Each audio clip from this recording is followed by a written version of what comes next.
શું કરો છો બાળકો? વાતો કરતા. એવું છે ને? હા, અહીંયા હોસ્ટેલમાં થોડો પરિચય લેવાનો છે તારો ઉપર. તું કયા ગામનું વતની છે? હોસ્ટેલમાં શું શું કર્યું, કેવું રહેશે, બરાબર?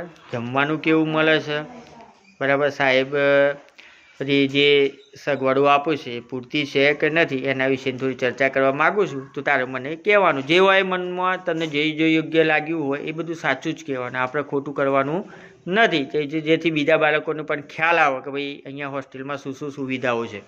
તો બોલો તમારું નામથી. મારું નામ ચૌધરી જય કેશરભાઈ છે. હું ધોરણ 12માં અભ્યાસ કરું છું. હું ગીડાસણ ગામનો વતની છું, તાલુકો વડગામ, જિલ્લો બનાસકાંઠા. હું અહીંયા ધોરણ 11થી આવેલો હતો.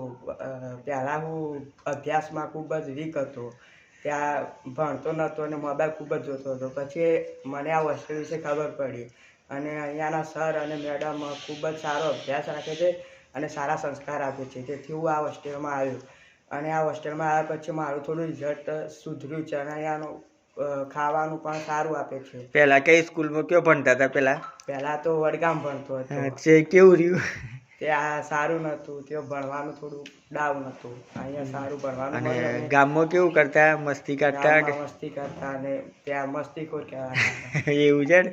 અત્યારે આવું જો છો ગામમાં તો શું ફરક પડે છે? અહીંયા બધા કે સારું પરિણામ સારું આવ્યું ને હોસ્ટેલ સારી છે અને તારું રિઝલ્ટ સીધું છે એમ બધા કહે છે. અને અહીંયાનું 3 કલાકનું વાંચન રાત્રે સારું છે.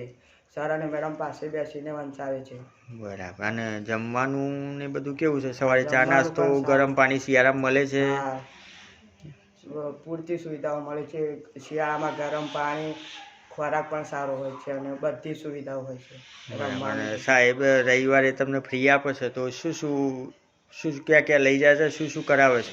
રવિવારે સાંજે નાસ્તો કરાવ, તેમજ ઘણી વખત ફરવા પણ લઈ જાય, પિક્ચર જોવા પણ લઈ જાય છે, અહીંયા રમવા પણ લઈ જાય છે ક્રિકેટ. એટલે સોમથી શનિમાં લઈ જાય છે કે ફક્ત રવિવારે? ફક્ત રવિવારે. તો સોમથી શનિ શું કરવામાં આવે છે? શનિ વાંચન અને એ બધી અભ્યાસની પ્રક્રિયા.